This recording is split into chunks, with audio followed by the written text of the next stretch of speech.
The box from Tria Rink, practice home to our Minnesota Wild. A closeout Thursday for the Wild and Minnesota Wolves. Make that Minnesota Timberwolves is in the air. And these are the good old days for the 9 to noon show. Joining us now is Kevin Gorg, side ice analyst for FanDuel. He's the one with the nice suits next to the shirtless blue liners. And you can learn more about shirtless blue liners and Senor Spotty at Gorgomatic21. How excited are you for tonight? Can't wait. I wish it was 6:30 right now. Really looking forward to the atmosphere, the moment. It's been 11 years, right, since we've seen a Minnesota Wild team punch their ticket to the second round of the playoffs. This group has been different, PA, all year long. They've worked their butts off. They put themselves in a great position, and I hope they can take advantage of that position tonight. Eddie Olczyk from Turner Sports, TNT, and the like. Also, somebody who does a lot of work for the NBC family with the Kentucky Oaks and the Kentucky Derby. He'll be joining us about 2-3 minutes from now to talk about hockey and horses. But before we get to Edzo, will you this is an atopic question. And generally with Senor Spotty, I don't like to get to predictions this early in the conversation. I guess we're going to require one now. Will you be watching the Kentucky Derby this weekend from Dallas or Denver? What if neither's the answer? And here's why. Yeah. We have found out. Oh, geez. That's right. The stupid TV stuff. National TV has taken already the rights to a would-be Game 7 in Dallas. So this is kind of a big, I don't want to call it breaking news. Everybody knows this, but maybe everybody doesn't know this. Tonight is the final broadcast in the history of our network. So for guys like Anthony that have been there for 30-plus years, going back to the MSC days. Bro, that's emotional. Myself, in my 20th year, we're going to do a little montage at the very, very end of the postgame because the game takes center stage, rightfully so. Yeah. But at the very end, you're going to see the Vanessas, and you're going to see the Jeff Biles, and Dan the Tony Terhaar. You're going to see the history. Mike Tom Greenway. Hanneman. Exactly. Yeah. We're going to do a montage of all the Marnie Gellner, the great people that have put this thing together. It's the final broadcast tonight, regardless, because if Dallas gets the win tonight and there is a Game 7, it is on national TV, which means there's even more reasons for Minnesota tonight to get the job done in front of the 19,000. All right, well, then see you in the CBY press box this weekend. Absolutely. See what we can do with the Kentucky Derby. Speaking of that, joining us now is elite hockey analyst and also somebody, as we mentioned, who will be doing some fantastic work for the NBC family with the Kentucky Oaks and the Kentucky Derby. Now, we're very happy to welcome Eddie Olczyk into the equation. Eddie, it's KG and Paul Allen. How you been, bud? Kev, how you guys doing? Thanks for having me. I'm doing well, and I would imagine everybody's going to be a little lathered up there in St. Paul, getting ready for a massive Game 6. I was in town for Games 3 and 4 on TNT, and the series has gone as close and almost exactly as I thought it would be. At times, both teams would have control of the series, and you look at the other team and go, this thing's over in 4 or 5 games. And then, then the other team would grab control and go, holy cow, like this thing's got a chance to go 8 or 9 games, which I kind of felt that it would. It had a chance to go a long way, and here we are in Game 6. And said early in the series that if Dallas got Rope Hintz back or the Wild got Matt Zuccarello back, that could end up being the so-called, difference maker on which way the teeter-totter went to the ground. And getting Zuccarello back, obviously, is huge for a lot of reasons, but he came back in a big way in Game 5. So in saying that, I will be watching on television tonight and preparing for the Oaks tomorrow and, of course, the Derby. And then I have no idea where in the hell I'm going to be on Sunday for a Game 7 because the National Hockey League playoffs right now are pretty special and should be a lot of fun watching you all tonight in St. Paul. So thanks for having me. Well, thanks for doing this, Eddie. And you've lived it. And people that are around the game always talk about it. We saw Philadelphia live through it last night in impressive fashion. How difficult is it to close a quality team out, to get that fourth win? They always talk about how 1, 2, and 3 come, but 4 is different. Is that true? Yeah.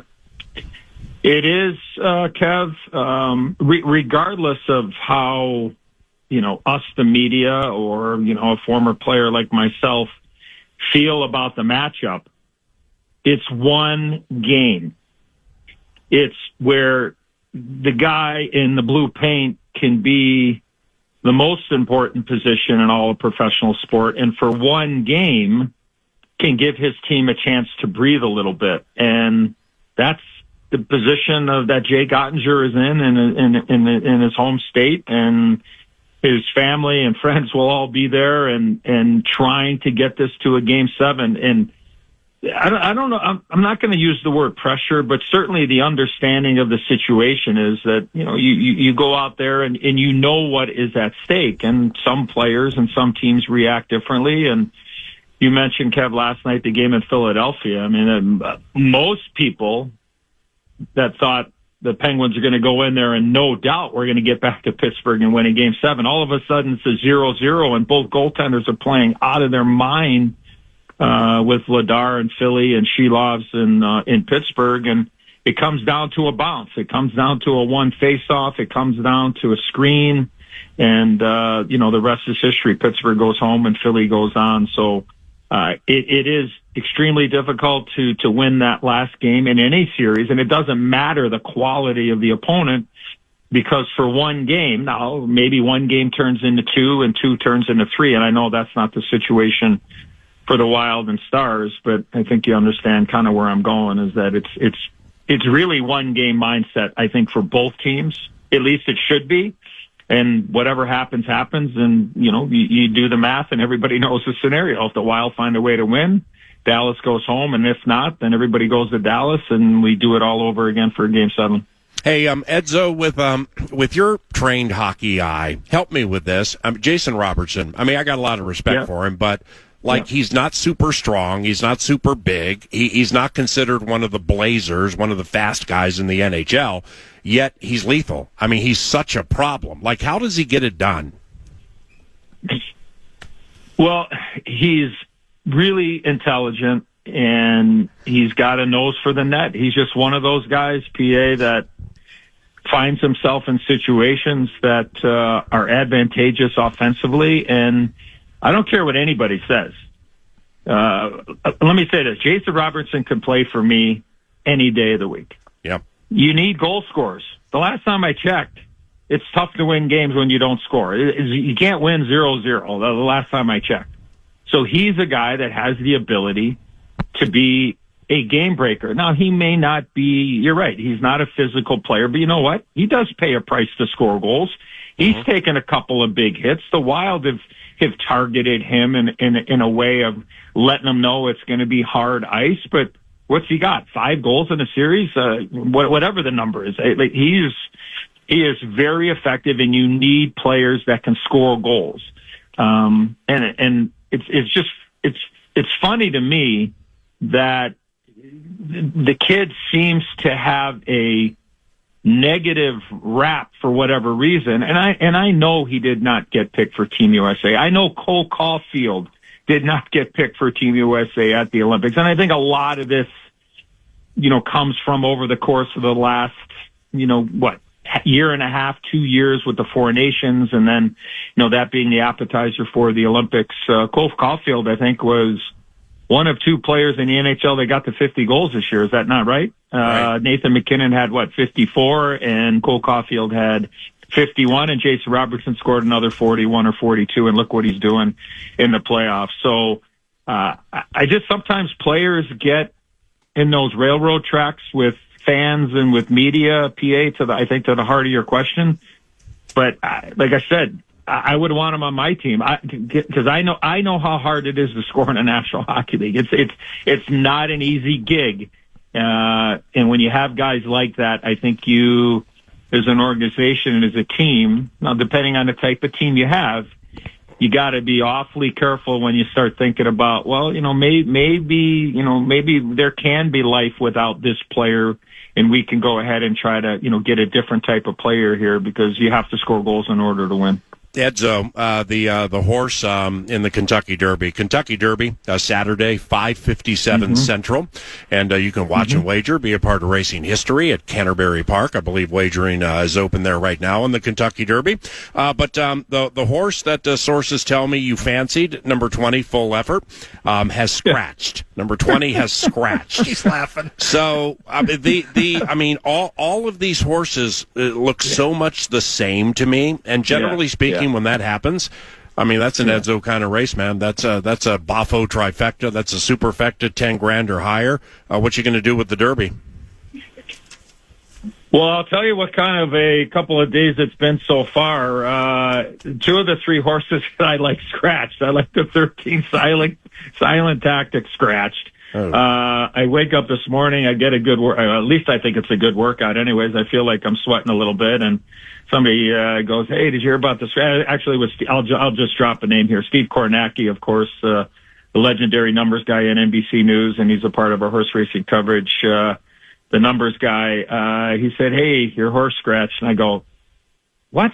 And he says, "Yeah, Full Effort scratch." So I'm like, okay. And then, things happen in threes, right? I'm still waiting for my bag in Edmonton to get here from Edmonton, Alberta, to try to get here in time. So if I'm wearing a T-shirt and flip flops and a pair of ripped jeans on the Oaks coverage tomorrow, we're in a lot of trouble. So, in saying that, I'm sure everybody really gives a what about my travel and my bag and my horses getting scratched. So, you got to regroup. And I do like Renegade. He's going to be one of the favorites. I don't know if he's going to be the favorite. I'm not sure what you guys feel, but I think there's a little bit more. I think there's a little bit more juice in this race than people think, meaning as far as horses wanting to be a little bit closer, a little bit up front. I mean, you have Pavlovian, who I think will be very close. I think that's the number 16 horse. I think the number 4 Potente for Bob Baffert. Don't think wants to be on the lead, but I think we'll have a target in Pavlovian. So I think that will be good. Chief Wallaby for Bill Mott and Junior Alvarado. That's a dynamic duo. They're putting the blinkers on, and usually for some of our non-horse racing fans, when you put blinkers on a horse, more times than not, they get a little forward, they get a little excited, and I think a horse like Chief Wallaby might be a little bit closer than maybe has been in the past. So it's absolutely wide open. I'll be honest, full disclosure, when I found out that about maybe an hour ago, I've been in Scramble City here, but I think you definitely have to use the one horse Renegade, and I'm hoping for 4-1 because I think a lot of people are maybe going to be a little detracted with the inside post position, but I think the running style for Todd Pletcher and Irad Ortiz should suit Renegade fine. And if you can get 7-2 and higher, I'm not sure what you guys think. I think that'd be a hell of a number on a horse that I think will be definitely come rolling at the end. And a weather report, I've always wanted to be a meteorologist. Temperature is supposed to be a high of 59 on Saturday. A slight chance of rain, but nothing's going to make the track come off. So I think it's going to be as I like to say, a beauteous day here in Louisville, Kentucky, and hopefully we can make a little money. So I'll have my final picks on Saturday. I'm sorry, but again, I'm scramble mode since 2 of the 3 horses that I like scratch. Well, Edzo, I'm texting with Prior Lake's Randy Moss right now to see if he can bring a couple extra suit coats. I don't know if you'll fit in them one way or the other. You're bigger than him or vice versa. So we're going to try to take care of that Friday Oaks NBC family coverage clothing for you. But, Kevin, when it comes to Renegade, Renegade's off the ticket for me, and that's simply because of with Irad Ortiz, your favorite jockey. Yes. Well, here's the deal. Okay, here's the deal. Now, about 12 or what is he trying to do Edzo, to me here? I mean, 12 or 13 years ago. Scratch. I don't have my bag, and now he jumps off the top turnbuckle. This is like King Kong Bundy here jumping on me. What is going on? Well, I haven't felt my ribs in 30 years, so it's more Gorilla Monsoon.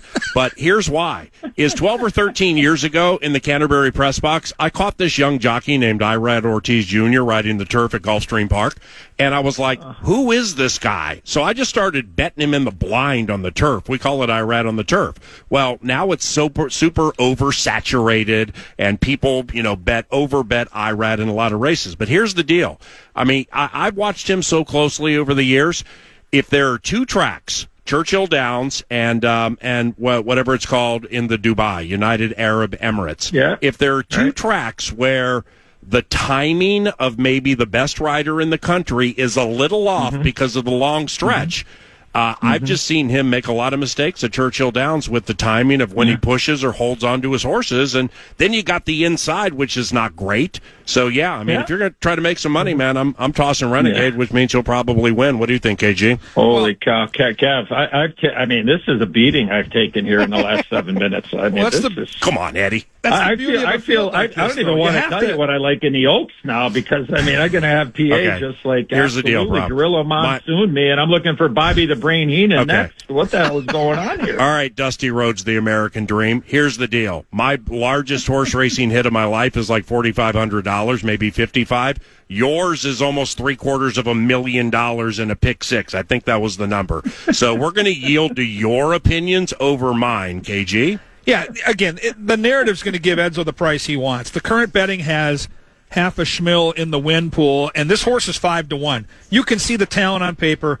Clearly, I agree with Edzo on this. The pace is going to be hot. Litmus test the 4 with Garcia, putting the blinkers on for Baffert. They're going to open up the front. And when you get 150,000 fans, these horses get keyed up anyway. The pace is going to be more than honest. So a horse like Renegade is going to have a chance from the back of the pack to do damage. Can he get the trip? That's my only thing. The inside post hasn't won in 40 years for a reason. That is a very difficult thing to do with a closers, past 16, 17, 18 horses. But obviously, on paper, he's one of the best 2 or 3 horses in the gate. I'm very confused with a couple of horses. I do not like Chad Brown, the human, but I got to tell you, Edzo, I love him, the trainer. The guy knows how to get a horse ready for a big race. And 15, emerging market with only 2 career starts. This horse, to me, looks like the kind of horse with tremendous upside that could win and pay like $31 on Saturday. What are your thoughts?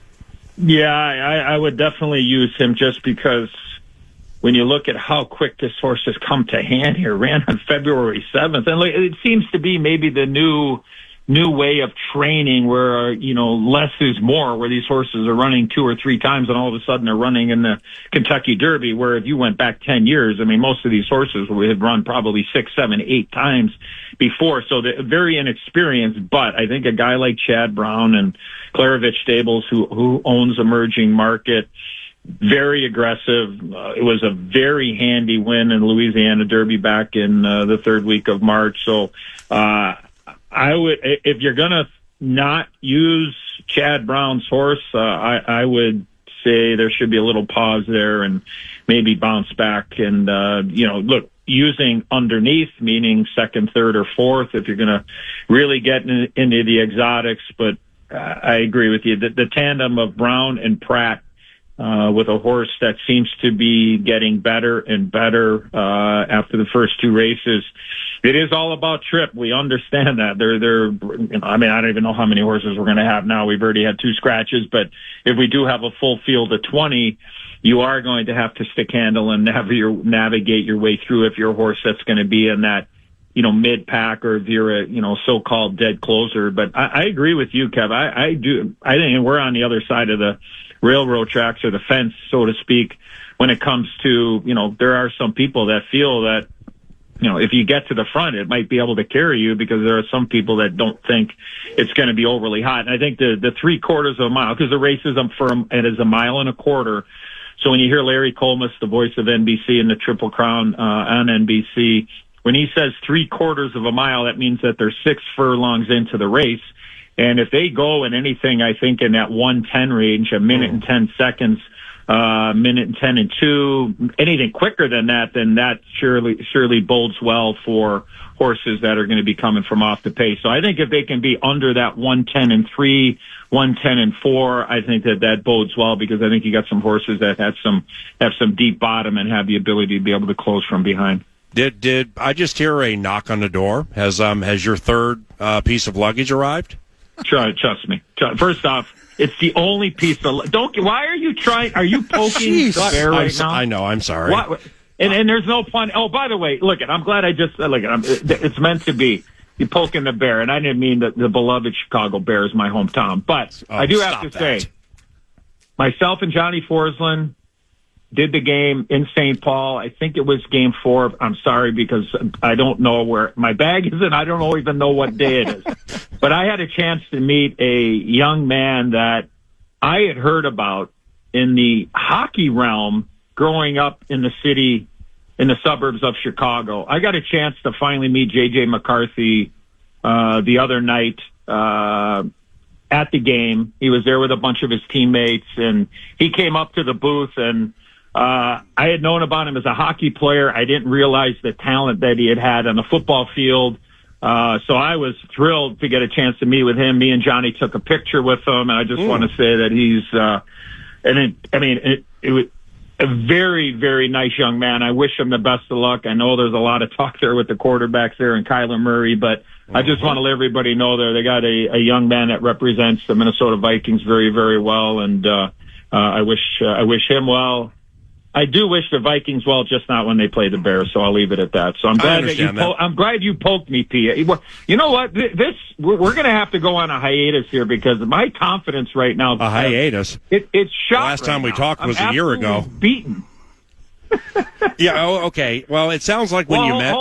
Hold on. You opened the door. I could say something right now. Go Renegade. Don't do it. Don't do it. Go there. Go Renegade. Okay, there you go. We got to talk Oaks before we have. Well, yeah, but I want to get one thing in, and I know everybody has to go in 5 minutes. So, meeting J.J. McCarthy, LaGrange Park, Illinois. Go crazy. Yeah. Okay. Yeah. Well, it sounds like that collaboration made you so happy, which happens to also be the name of the Kentucky Derby winner, number 8. So happy, and here's why. Everybody hates Southern California racing. It's down. It's bad. Small easy. fields. Not me. Okay. Not me. Kev, tell him. Tell him, Kev. Edzo loves. Well, let's go to the next step. The rider, Mike Smith, who started at Canterbury Downs in the mid-'80s, he's 60 years of age. All right, no 60-year-old's going to win the Kentucky Derby, right? He's going to be huffing and puffing off the far turn. All right, well, I'm going to fly in the face of those angles, and I'm going to bet number 8 so happy to win. What do you think of that, Mr. Edzo? You know what? I would be very happy. I would be so happy if you would pick the Kentucky Derby winner on Saturday. See, that's how I'm going to turn. I'm going to flip the script. Look, I know you guys got to run. I got to run. I do want to say I do have.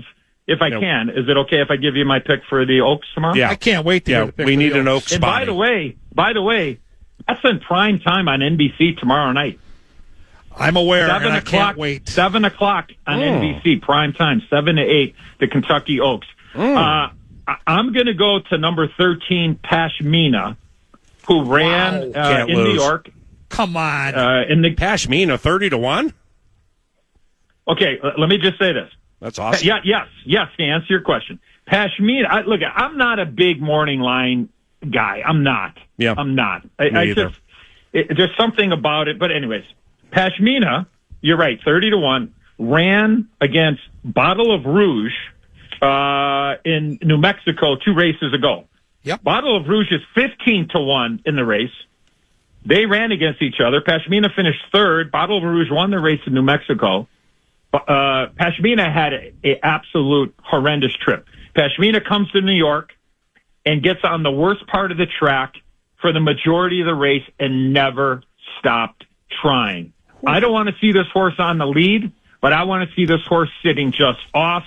So I am going to be all in, and I just hope my bag gets here because I got a little bit of powder in there, if you know what I mean, and I need my money because I'm going to wear out a path on the Oaks. In race 13, number 13 will be Pashmina to win the Kentucky Oaks. So I'm going to use the 9, the 10, and the 11 with the 13. So I'm going to use Always a Runner, Prom Queen, and Percy's Bar with Pashmina. But I think Pashmina is very left. I'm being totally serious. I think you've got to use this horse up and down, meaning 1st, 2nd, and 3rd in any gimmicks or exotic, because I think the value is going to be there. And I think Pashmina's got a chance to run a hell of a race considering the race she ran in New York back in the Gazelle.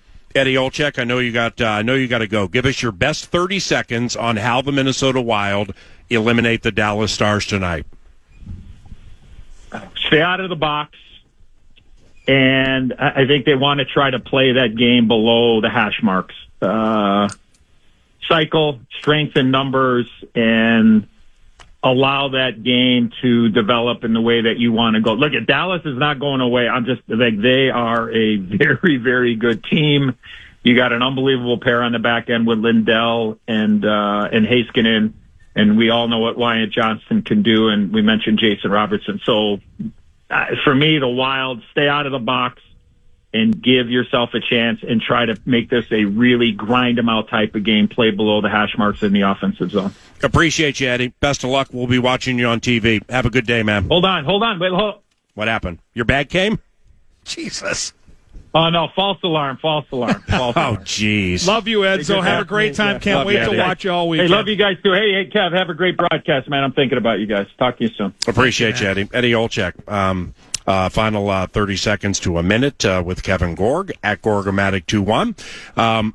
I'm just going to lay out a general question to get your answer. How warranted is the disdain, fan base disdain for Jamie Benn?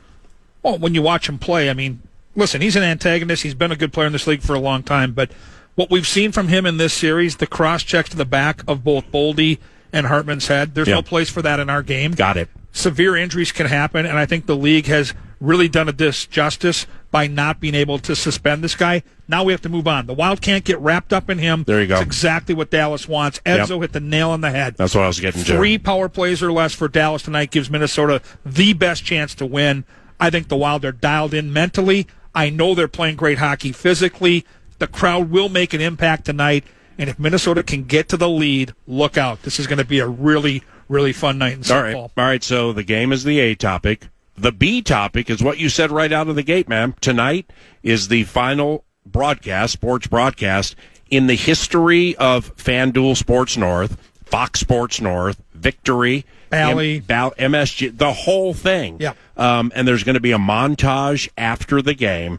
For those who may have missed it earlier, what's going to happen tonight? Well, at the end of the post-game show, we'll get all the sound from the coach and the players and all the great stuff, hopefully celebrating a Wild win. But we're going to look back at these last 30 years, going back to when it all started back at MSC. Anthony and I have been here a long time, him 30, me 20 years, and we're going to look back at all the great people that have been able to be a part of this network. It's been a labor of love for all of us. I think we're all going to land in a different spot, doing a lot of similar things with the Wild next year, but tonight is the final one for our network, and it's kind of emotional. God bless you, brother. No doubt about it. I appreciate it, and you'll do a great job, all right? Thank you. That's Kevin Gorg, KG side ice analyst for FanDuel, and the Wild and the Dallas Stars are also on KFAN this evening at 6:30. All of that's part of our Timber Tech What's on Deck set list, where radio analyst Tom Reid should be joining us shortly. Marcus Foligno is going to be joining 9 to noon. That's a late ad. Could be around 9:45. The Moose will be on fire about 15 minutes from now. Head coach John Heinze at 10:45. Before that, John Krasinski, Johnny Athletic, on a closeout night for the Minnesota Timberwolves at Target Center. About 8:40 is when that game will begin, and Johnny Athletic will join right around 10 o'clock. And the vast and ever-expanding 9 to noon hockey stable continues to grow.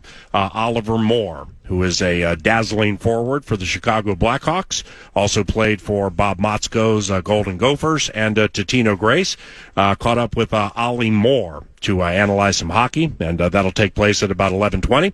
Nordo produces. I'm Paul Allen. Brett Blakemore guides the great ship Love Covenant at FM 100.3 KFAN, and he has some money to give away. Good morning, Double B. Good morning, PA. The cash thing, the fan, and BigDeck.com want to give you a shot to win bonus bucks for the National Cash Contest. Head to KFAN.com. The keyword is grand. The keyword grand, KFAN.com. Keyword The Fan. If you want to chime in what's happening in your favorite KFAN shows, you can. It's very easy. You can make your voice heard on the Bradshaw and Bryant KFAN text line. So let us know what you have to say by texting your message at 64686. That's 64686. Standard text message and data rates apply.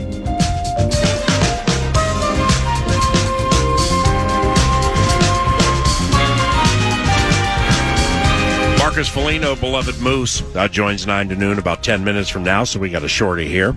Marcus Foligno playing against the Dallas Stars this evening, 6:30 on KFAN. Can't wait to chat with him. Just a quick little Covenant catch-up for you, for those interested in the Kentucky Derby. If you're going to watch and wager and be a part of racing history and come out to Canterbury Park on Saturday, see you there. But you can advance wager if you can't make it out Saturday. CanterburyPark.com should have all of the information. But the racetrack definitely will be open Thursday and Friday, Saturday early, and you can advance wager on the Derby. Ooh, cool. TR is going to be here for a few minutes. Sweet, Tom Reid.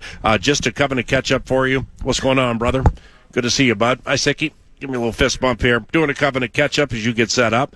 Derby picks that 9 to noon has so far, if you're scoring at home, would include Kevin Gorg likes 12 and 15, Chief Wallaby and Emerging Market, KG 12 and 15, Eddie Olczyk, number 1 Renegade, Eddie Olczyk, number 1 Renegade, Nostradamus yesterday, which Nostradamus wins at a very high percentage. He gave the public number 6 Commandment, Thou Shalt Not Lose. Number 6 Commandment, that's Common's pick. I'm on number 8, So Happy, number 8, So Happy, and Dick Girardi, formerly of the Philly Daily News, he yesterday gave us Denon Bourbon. Yep, number 7 Denon Bourbon, and joining us now with some elite opinions on what's taking place tonight is radio analyst Tom Reid. TR, how you been, bud? Good to see you, man. Nice to be here, believe me, when you consider the alternative of not being here. So it's right. Good. Yep. Yeah, a lot of ways to look at that. How many years have you called Wild Games? Since 2000. Okay, so I started on television for 2 years. Okay. And then I switched over to the radio. I just got tired of the TV stuff. So do you talk to Bob Kurtz much? Yeah, I do. Okay, so you like text with him or talk with him, or at least probably 3-4 times a week. Oh, wow. Yeah, he lives in Pepin, Wisconsin. Well, that's terrific. And he also has a place up here, so he goes back and forth and just kind of relaxes a little bit. All right, so the question, I guess, would be is how much longer do you want to do it? And there's a point to my line of questioning. Well, let's get through tonight to okay. begin with. That's number 1. Well, I don't know. I really haven't thought about it. Okay. I mean, I enjoy what I do. Yeah. I work with a great guy. I've been fortunate to work with Bob all those years. Yeah. And now to be able to work with Joe O'Donnell really calls a good game. I mean, he does wonderful it's a treat work for me. Yep. Well, okay. The point being is that, of course, I and so many people want the Minnesota Wild to hoist a Stanley Cup for the fan base and for the state of Minnesota, titleless since the Minnesota Twins in 1991. Early in the playoff series, I found myself thinking about you because I listen to as much as I can of the games, and if it meshes with my surround sound in the TV, then I do that. I'm that guy with you guys. I really like listening to you guys on the radio. But you've just seen so much with this team and just been through so much with this team and so much travel and the Gabricks and the Brunettes and the Walsies and now up to Kaprizov and Husey and stuff like that. I just think it would be really, really cool, not only for the fans, but if they were able to win the Stanley Cup for Tom Reid. And that's why I asked, how much longer do you want to do this? I don't know. I mean, maybe this is your last year. Maybe it's another 5 years. Who knows? Well, maybe they win the Cup this year. That'll help. Oh, that'd be great. It would really help. Well, I know that wouldn't be great because that means you would leave. Yeah. Well, actually, it would Not be because they'd necessarily. win the whole thing. So I've been thinking a lot about you, I bud. just want to be in the parade, that's all. I got a great place for it to start and finish. Yes. Right down in West 7th Street. I know exactly where to go with that parade. So. At Tom Reid's, which will be packed tonight. Hey, you know what? Somebody asked me to ask you this yesterday. So the game's at 6:30, and we got Tom Reid's on West 7th.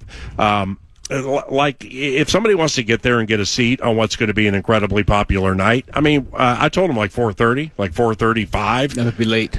That'd be late. Very late. Oh, wow. Okay. Yeah, especially on weekends, too. But I would say today we're figuring that we'll start getting busy at least by maybe 2:45. Okay. In that area. It will fill up pretty fast. Every room's going to be used, and we've had great crowds even for the away games. Good for you. And the fans are really enjoying what they're seeing on the TVs. Nice having 7 o'clock and 6:30 games of late, wouldn't you say? Yeah, we're the problem, as you know, it's always going to be that situation. We're we're in that central time zone. But this is a treat for us to be able to play at 6:30. My goodness, it's great. A lot depends, and television, of course, dictates what time it's going to be and where it's going to be. So we have to wait for those numbers to find out. We didn't know until after the game the other night where we were going to be and what time. What's it like working with Zach Halverson? He's great. He just sits there. He does. I think it's going to be Joe, Fallness, Kurtz. No, it's Halvey. No, very professional. I've got Joe between Zach and myself, and I'm really fortunate to work with some really good people. Yep, Tom Reid, 9 to noon, Moose around the corner. We have Marcus Foligno joining us within the next 10 minutes. How does the Minnesota Wild win tonight? Just play their game. Seriously, you play their game. When you start looking at stats and so on, you look at Minnesota, and they have a number of players who are on that even or plus side. Dallas has one guy. Right. I mean, the numbers dictate that Minnesota should win this hockey game. Will they? We don't know. We think they will. And I think the guys are geared up for it. They don't want to go back to Dallas. We've been there enough as of late. And we've played really well. Playoffs have been terrific for this hockey club. They get great goaltending. Yeah. Jasper's really stepped up. Defensive stepped up. The forwards are getting the goals. They're playing a good, solid offensive game, but a defensive game, too, and that really helps. Well, let's have some fun with this question for Tom Reid. Which current Wild player most reminds you of you when you played for the North Stars? Probably Middleton. Oh, wow. Yeah. So you used to do interviews after games with your shirt off? No. Well, they'd be running away, believe me. But why Midzi? Just the way he plays, more of a defensive style. And that, in my day, I mean, broken 67 was Chicago, and we only had 5 defensemen at that time. We had 19 players. That's all we had. Wow. So I was that swing guy. So if somebody got hurt or equipment problem, I would go on the ice. If there's a penalty, I would fill in those situations. But I just think we were never thought about the offensive part of the game until Bobby Orr really broke it early in the early 70s, and that changed the whole system now. And look at a guy like Quinn Hughes. How good is he for Minnesota? Right. And such a great guy. I mean, a very quiet guy, but on the ice, boy, he's a tiger. Back in the day, was there a blue liner like Quinn Hughes who just skated the way he did? Well, Orr. Oh, yeah. Bobby Orr. So he plays, okay, I know the name. I've seen some highlights. I'm not super familiar with, like, the totality of his game. So Hughesy plays like Bobby Orr. Yeah, and I would say Hughes is a little more deceptive than Orr. Bobby was more of a straight line where Hughes is back and forth, and you never know what he's going to do. Lastly here, and I've never asked you this question, but they could be closing out on the Dallas Stars tonight. The North Stars left for Dallas like a half decade before I got here full time. How bad was it around here when Norm Green moved the team to Dallas? It was terrible. It really was. I mean, here we are in Minnesota. I mean, look at all the outdoor rinks. We don't have an NHL team after losing it. And why did we lose it? There's a few reasons why we lost it, and part of it because Mr. Green wanted to expand the building and do some things over there, and couldn't get any help from the state or the city or anybody. So as a result of that, they left. You know what? But what we have now is better than what we had before.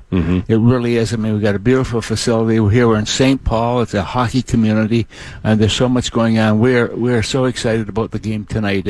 And this is a big game for Minnesota. They don't want to. Right now, you look at Colorado. They're waiting for us. 2 of the top teams in the league are going to be out of the series. And it's not right after this next series. Hey, man. I don't like it, but the only one who likes it is the commissioner, and of course he dictates. Love you, bud, and call a good one tonight. Appreciate you. All right, thanks, guys. Tom Reid works with Budsy, Joe O'Donnell, play-by-play voice on radio for the Minnesota Wild.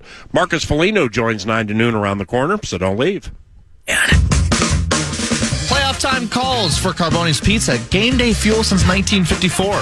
And for your Game 6 playoff party tonight by ordering Carboni'sPizza.com. Carboni'sPizza.com.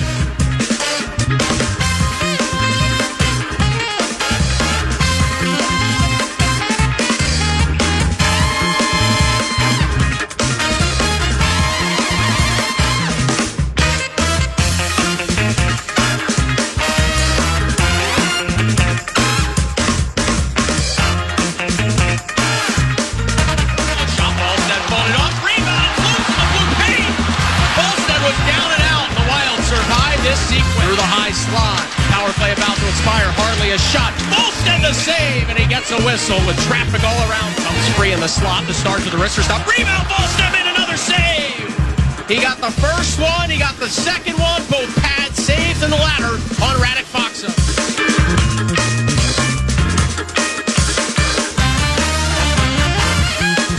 There's so much going on right now. It's unbelievable. Holy cow. Thank you, Tom. I appreciate it. Waiting the arrival of Marcus Foligno.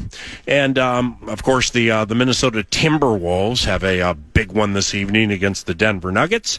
That's going to be 8:40, 8:45-ish or so. Of course, the team will be playing sans Dante DiVincenzo and Anthony Edwards. And John Krasinski should be joining about 15 minutes from now to put a preview on that one for us.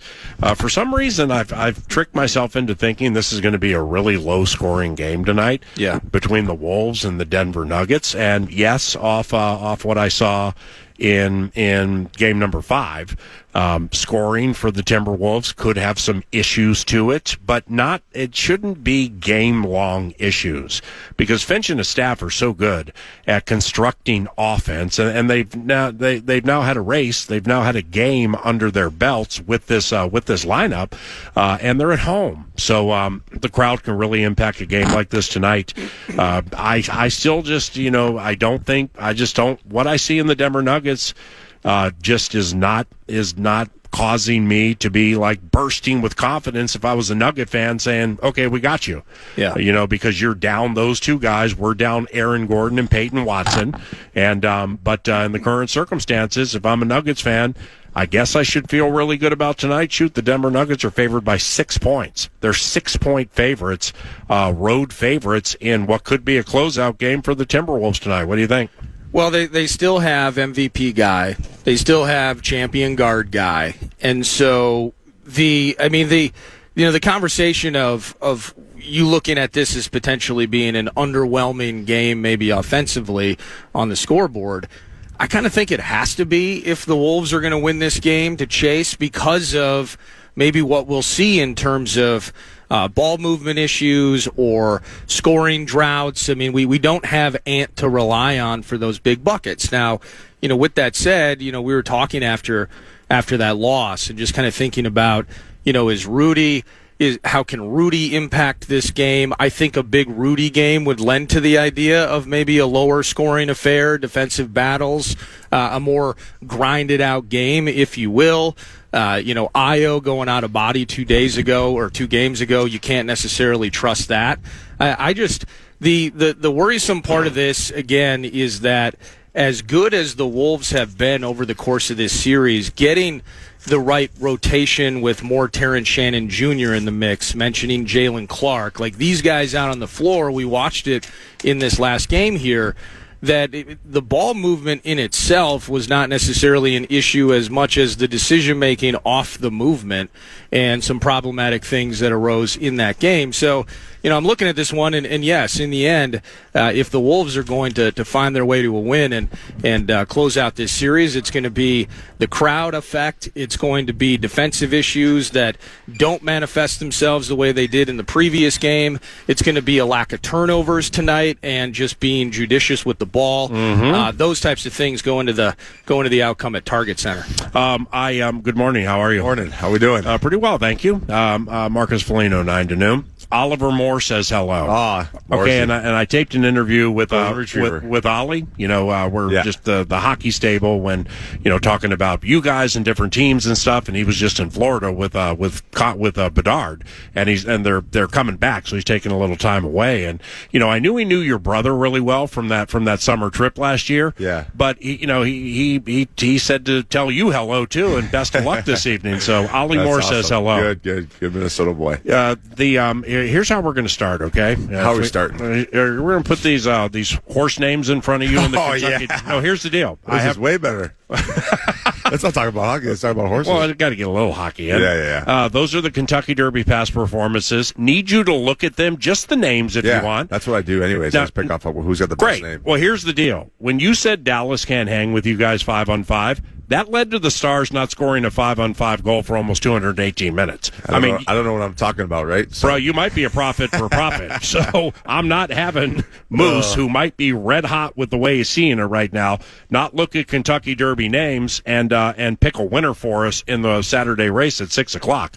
So, yeah, these two are scratched. You got the Renegades going to be favored. Okay. Let's forget these names on the outside. They won't race. See anything in here you like? I mean, so happy if you win tonight, to party if you win tonight. It's a litmus test tonight. The litmus test is nice. You got a little Renegade to you? I don't know. The Commandment's a nice name to have. Thou shalt not lose. That's just like it's written in stone, baby. Do you want to do it? I think Commandment's what I want to look at right now. Moose with the Commandment pick. I see right to party, but that's maybe if you want to throw that in as a long shot, because 31 odds it says. All right, so but Commandment I think might 6-1 is always good. All right, so we got when you said they can hang with us 5-on-5, you're not a hyperbole guy, so you don't do stuff like that. I mean, you were speaking your mind and saying something that, prophetically speaking, absolutely came to fruition. Stay out of the box. You got a really, really good chance to win.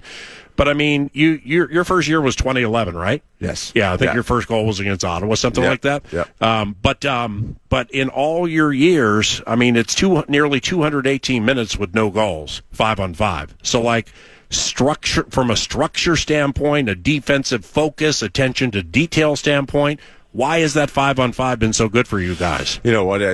When I said it, I meant the team that we've been playing historically. We've had good games against them, and the special teams has led them to a little bit of an advantage in certain areas. But our 5-on-5 game is something that I think just propels us as a team, and it has always done well against Dallas. So I'm that was just something that. There's always these stats and analytics that, but there's an eye test too, and a feeling on the bench that people don't feel it unless you're in it. So I'm lucky I'm on this team where I can feel it every day, and you just feel it coming. And where it's 5-on-5 play is our jam. I mean, we have great 4 lines and defense, and when you get into rhythm as a team 5-on-5. I put us up against anyone because I just feel like it's a very, very hard team to contain with just the way our lines are set up and everything. So we have physicality, we have speed, we got skill. When you get to see that and get guys in the game emotionally connected, it just, like I said, I put us against anybody. Your head coach joins the show about 45 minutes from now. Coach Heinze, as you would say. Man, and I've heard it, working in pro sports as long as I have, I've heard certain things a million times. Sometimes it's like, okay, right thing to say, let's move on and play the game. He's done such a good job with you guys keeping the focus to game by game. I mean, it's like Middleton after the game talking to Gorgie. Gorgie asked the question, that happened tonight, but we're all in now on game 6. And that was a lot of the reaction from the locker room, too. And that mentality comes straight from the head coach because he's all over that one game at a time. Cliche as it may be, cliches are cliches because they stand the test of time, right? For accuracy and strength. But why is that mentality so important? I think we've learned a lot over the years of past experiences. I mean, I think we don't have to look at anything further than game 2, right? Game 2, the game got a little bit squirrely in a sense of our emotions. Yeah. And it didn't favor us. And I think then you just say, hey, listen, that it's not, we weren't supposed to sweep these guys. We got to play the game the way that within the game. And you just wake up the next morning and you say, okay, I got to be better and I got to do what's right to win the game. And, we've turned that page. I mean, game 3 was a little bit of a heartbreaker, but again, you just feel like your game is in a good spot and, you just kind of forget it. You gotta win. You gotta win today, and that's been the biggest thing. Is there's another cliche: win today. So it's just there is no tomorrow. That's what I mean. I just feel like you gotta come prepared mentally in this playoff format. We're playing a heck of a team. We know that. So whatever's done is done. Great. Tomorrow we'll bring something new, and you got to be able to adapt. And I think we've been a really good team at adapting so far. Marcus, strange question. Do you have friends on the Stars, and like more than just acquaintances? And if so, what's it like competing tooth and nail and physically speaking, because that's a big part of your game, against people who legitimately are your friends? You know what? I got a good buddy, Tyler Myers. So, it's I don't know. I think we're both mature in our careers too. So it's one of those things where you don't blink at it. You see him in the corner, you're going to hit him. So I think that's the mentality that we have this year. there are no friends out there. That's a style of play that we have to play as a team, and myself too. There's, you know what, the handshake line is a handshake line for a reason. So that's a place to be respectful and to say good job. And after, whenever it's said and done, you can go back to being friends. But we want this, more than anyone right now, to be in a spot where we put ourselves in to be able to clinch a series. When you, Nick, and McCarron are out there, what are you guys looking to accomplish? Like, what are some keys to fourth line success?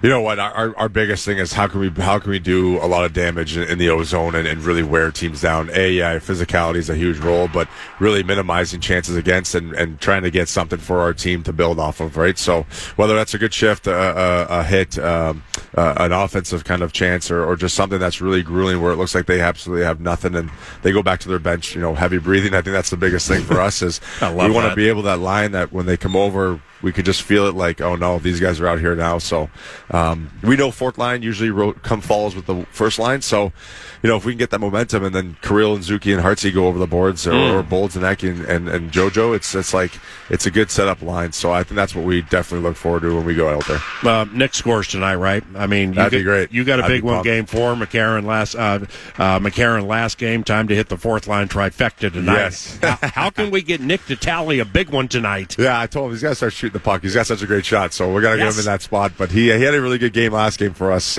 structurally and everything. He probably played his best game of the series for us, and when we needed it most. So tonight, you know what? It's probably going to come down to, something like our depth, our guys that need us, get the puck in the net to win this game. And as much as our stars have been unbelievable, it's depth that we've been priding ourselves on this series. And when you clinch out a series, usually you get that from someone like that. Last one, maximum 2. Matt Zuccarello, 38 years of age.